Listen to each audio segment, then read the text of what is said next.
acquisition of forensic evidence. All of these have made the proving of guilt of the perpetrators become a burden of the victims' families and make their access to justice almost impossible. Somchai Nirapajit disappearance will be the first and only case of the disappeared person in Thailand that the family can bring the case to the Thai criminal justice system. After 11 years and 9 months passed, on 29 December this year, the Supreme Court will read Somchai's verdict. As the family, we are waiting to see if the Supreme Court will allow the family to act on behalf of the disappeared person to find truth and justice, and will the accused person will found guilty, and or if the culture of impunity will still remain in our country. Some may think that the Supreme Court is the end of Thai judicial system, but in fact, it is not. The Supreme Court decision might be the new journey for the family to work harder and to continue to struggle for truth and justice. That not only for Somchai, not only for Sombath, but also for all the victims and their families. I thank you very much. Great, thank you, Kun Akana. Next, we'll hear from Laurent Melan from the Office of the High Commissioner for Human Rights. The UN has been very active on the case of Sombath Somphone, and with more details about what they've been doing to try to help, we'll hear from Laurent. Okay, thank you, Phil. On our side, we view the disappearance of Sombath Somphone with grave concern. As you all know, he's a prominent civil society leader who has been mentoring young civil society workers in a country where we all know that democratic space is very limited.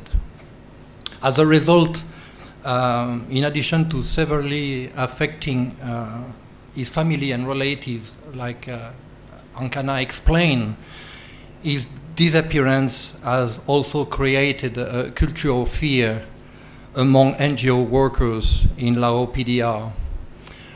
Today I would like to explain briefly what has been the dialogue and discussion between the UN and the government of Lao PDR in relation to this particular case.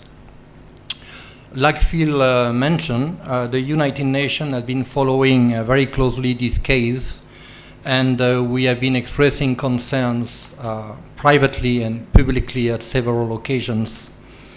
Immediately after his disappearance in December 2012, the UN Working Group on Enforced Disappearance sent an urgent appeal to the government calling for a transparent and thorough investigation into the case. Since then, several more interventions have been made by the United Nations, including the UN Secretary General and the UN High Commissioner for Human Rights. Initially, the government responded to the UN Human Rights Mechanism that the authorities were accelerating investigation, collecting evidence in order to reach a conclusion concerning the incident. Later, the government stated that the police investigations were inconclusive. I would like to insist on one point at this stage of my presentation. It is important to note that since December 2013, no information has been provided by the government to the public or the family, only that the investigation is still ongoing. The last time the family heard from the authorities was on 24 April 2013, meaning almost 3 years ago. In this context, we are doubtful that all efforts have been made to carefully review all existing evidence. The review of the investigation by Sam, our first speaker, I think is quite illustrative in this regard. And from that perspective, it is our view that the response provided by the government to the UN human rights mechanism have been unsatisfactory. In January 2015, the Lao PDR government was assessed through the Universal Periodic Review process in Geneva, which involves a review of the human rights record of all UN member states. The government accepted several recommendations made by member states of the Human Rights Council.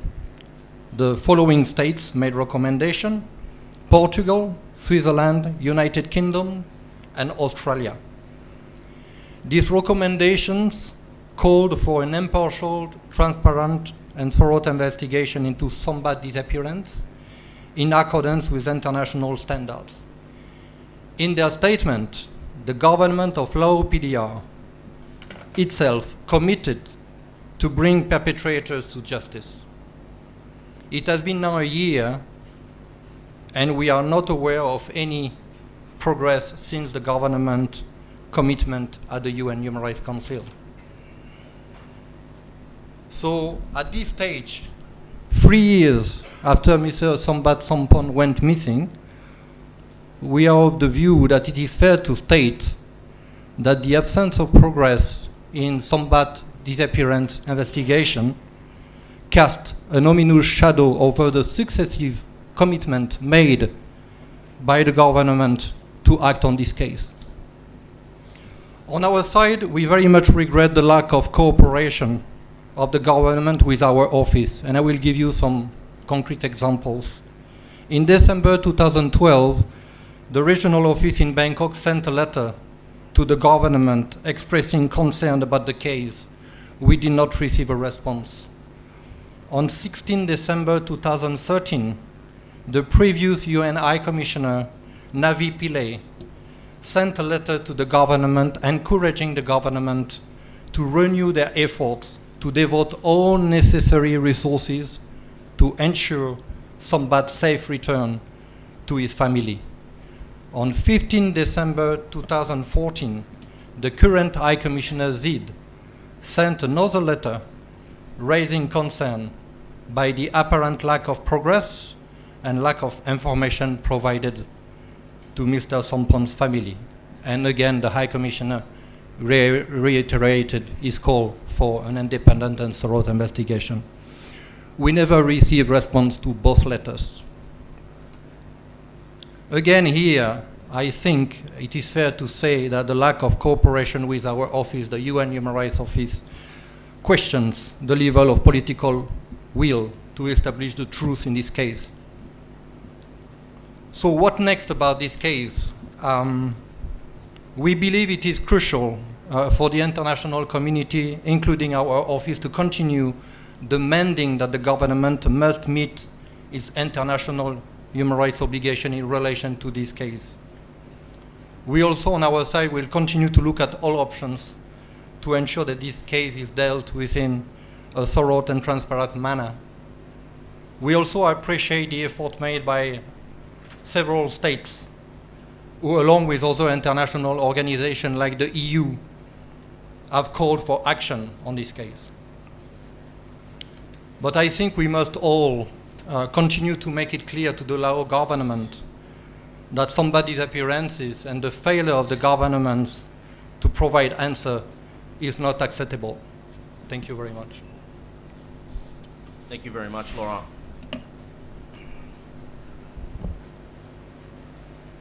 Let me say a few words. My name is Phil Robertson. I'm the Deputy Director of the Asia Division of Human Rights Watch.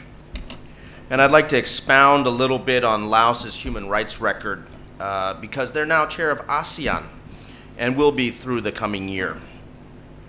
Many have said over the years that ASEAN is a club of dictators and rights abusers, and Laos is positive proof of just how true that is. It is a one-party dictatorship where harassment, intimidation, incarceration, and disappearance for human rights defenders is the norm. And if we look at Laos's human rights record over the past 2 to 3 years, we can actually say it's probably even getting worse. I would say that they have become aggressively regressive when we look at their human rights issues across the board.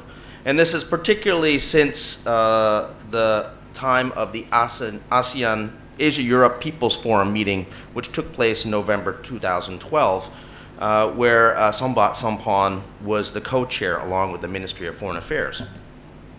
And at that meeting, which took place in Vientiane, local community members raised issues that were uncomfortable to the Lao government, issues about land seizures, issues about a lack of participation and transparency in development, and about issues of corruption. And for at least some of the leaders in Vientiane, it was if, as a result of that meeting, they decided that human rights and the NGOs are not to be trusted, that in fact they could be considered the enemy, and that those who spoke up at that meeting were intimidated, in some cases forced out of the meeting by the security forces. And many believe that, in fact, the reason that Sombath was enforcibly disappeared was connected to that meeting and to the reaction of security forces to that meeting. This was despite the fact that I mentioned that the People's Forum process was a process that was co-organized with the Lao government, with the Ministry of Foreign Affairs.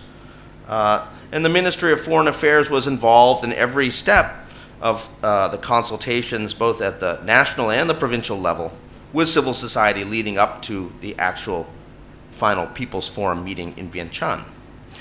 I mean, obviously, there were a number of Lao people who were quite excited by this People's Forum process, who finally thought that perhaps they were going to have the opportunity to express concerns and grievances that have been built up over many years. But that hope was met by the hammer of the Lao People's Revolutionary Party and the Lao government. That government is a government which systematically represses civil and political rights, despite the fact that they have ratified the International Covenant on Civil and Political Rights of the UN. So we see a draconian internet policy and law.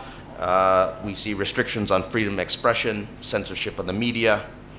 We see violations of freedom of association, where groups are not allowed to organize or exist without permission of the government. And we see no room for any sort of freedom of public assembly, certainly not for any sort of protests, and that people who have protested face long prison terms. And with the disappearance of Sombath 3 years ago, on December 15, 2012, the message to the Lao people from their government is that we can take anyone at any time.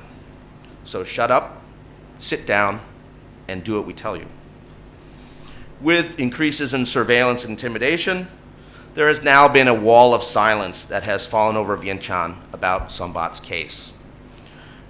People who know or knew things have stopped talking. Officials who knew or knew things have been transferred or disappeared.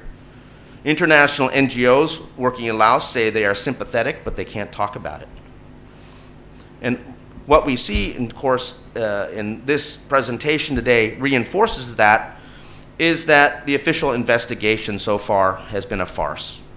It is a bad joke that is told mostly to newly arrived diplomats in Vientiane, but it is not going anywhere because there's no political commitment by the Lao authorities to find out what happened. So it falls to us, the international community, the diplomats, UN officials, and others to continue the drumbeat of demand for answers, for truth and accountability for Sombath. We will continue to ask here and on stages and events around the world, where is Sombath? But ASEAN is going to Vientiane, and so let me say a few words about that. ASEAN advertises that it is all about the ASEAN people, and it puts those phrases in their documents. And over the past 10 years, the ASEAN People's Movement and civil society have tested that assertion on an annual basis by organizing an ASEAN People's Forum to develop and deliver demands to ASEAN leaders. In every place that the ASEAN meeting's been organized over the past 10 years, where ASEAN was hosted, Brunei, Myanmar, Vietnam, Cambodia, Indonesia, Philippines, Thailand, an ASEAN People's Forum has been organized and has had engagement with the governments and with the government leaders. But there will be no ASEAN People's Forum in Laos next year. Why? Well, because the Lao government and its gongos, the government-organized NGOs, a new term for you all, said that the meeting could only happen if certain topics were not discussed. Not content to just censor the Lao people, the leaders of Vientiane now want to censor the regional dialogue in ASEAN.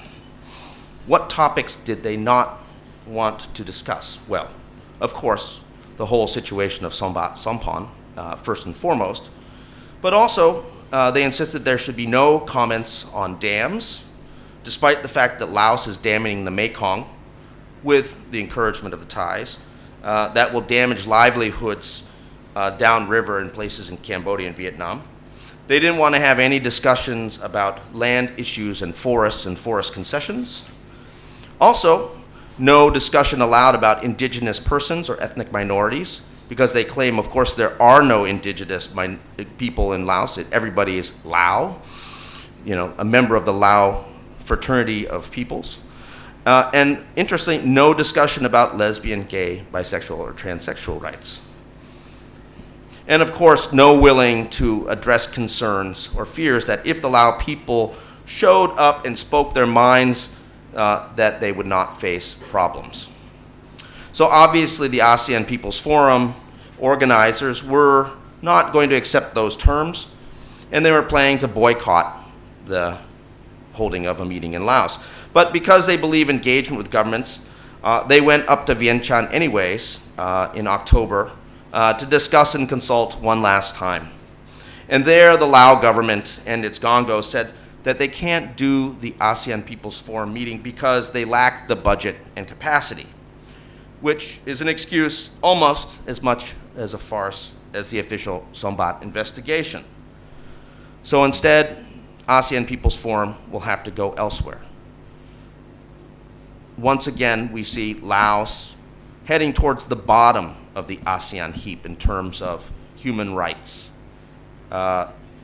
replacing countries like Myanmar and others who used to be always considered the worst of the worst that Southeast Asia could offer. Now we have to look to Vientiane for that. So thank you very much. Before I open the floor to questions, I want to also mention that there will be another event called the Disappearance Mystery of Laos on the commemoration of Sombath's enforced disappearances.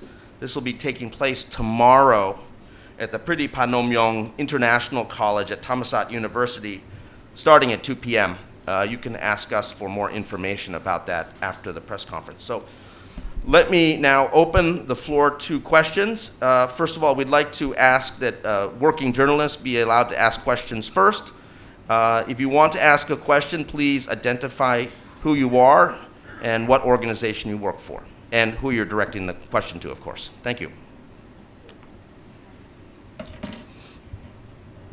Hi, Marwan Mark. I have just two questions. One is to Laurent, and the other one, well, either Phil or Sam can handle it. You have been engaging with the Lao government, as you said, but can you be a bit more specific which section of the Lao government you're dealing with? Is it the Foreign Ministry, Ministry of Defense, or members of the Politburo? Because this is a communist country and it's very clear who calls the shots.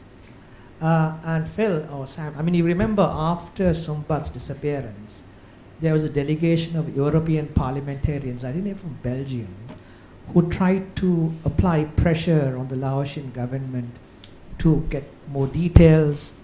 Well, since then, lots of foreign delegates and dignitaries have gone there. A senior US government, State Department official is also on his way there this week. What kind of pressure have Western governments put on the Laotian government, or is it that given the whole China equation, they're giving them a pass by being soft? Okay, thank you, Marwan. Yes, traditionally, as the UN, we are working through the Ministry of Foreign Affairs. So for most of this dialogue we had, it could be our office or the UN mechanism. it has been through the Ministry of Foreign Affairs. Having said that, in March 2013, the UN Secretary General discussed the case with the Deputy Prime Minister.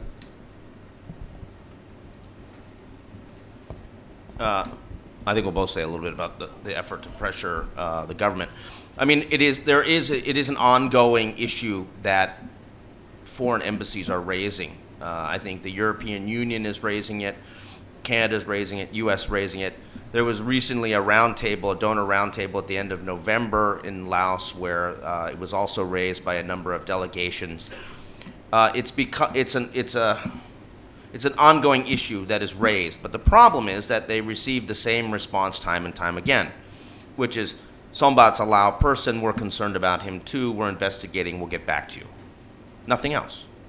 So it's a pretty bald-faced attempt to sort of play for time and sort of hope that people will forget about what's going on here. Obviously they've looked around the region. They've decided that, if they don't have a good answer, then provide no answer at all, and again, try to sort of stonewall and try to get other people through intimidation, surveillance, harassment to not say anything either. It really falls to us to ensure that this is consistently raised, that the leaders in Vientiane understand that this is not going to go away. This is going to be a case that is going to continue to be raised until we get the answers and some truth from them.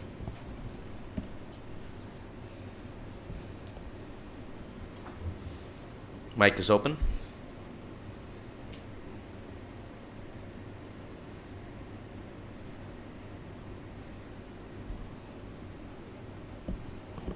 Anybody, press or non-press, certainly feel free to ask your questions.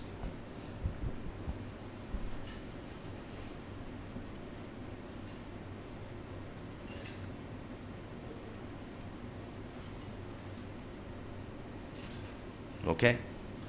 If there are no more questions, any more questions? Going once, twice? No. If there are no more questions, then let me thank you on behalf of the Sombath Initiative for coming today. Let me thank my fellow panelists for making time to present and to demonstrate the ongoing concern. Let me say once again that this is not going away. We are going to continue to demand accountability from Vientiane. There'll be an ongoing drumbeat of activities and pressure over the year. There will be, the video that you've seen, the Cynthia's video, as well as the two longer videos from which it was distilled, are also available. Are they available on the website now, Randy? Not yet. They're on. Yeah. Come see us, and we can give you the link to where they are on YouTube, and they will be up on the Sombath Somphone initiative, the Sombath initiative, very soon. Yes. Also on our side, I mentioned many correspondence between the government and the UN. Most of this correspondence is now publicly available, and in the course of the day, we are going to make it available on our website, OECHR Bangkok. Yeah. Thank you. Here. Okay. The website for the Sombath Initiative is www.sombath.org. Again, thank you very much for coming, and thank you for your interest in this very important case.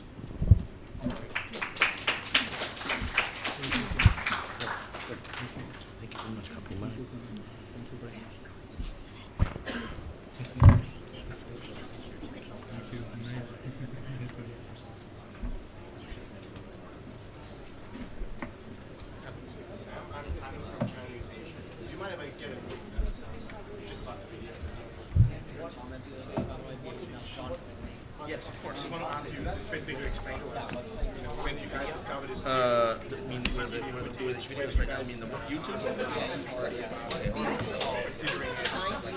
And just talk about the investigation.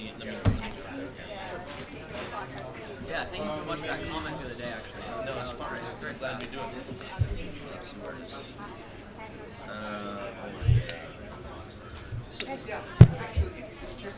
So, you're talking about criminal or civil? All right, man. All right. So the criminal, the verdict, the first criminal court verdict was I what? know, I've got it registered to normal. I just tweeted it out, actually. Oh, you did? Okay. Yeah, check my Twitter. But here's where it is. Hi, how are you?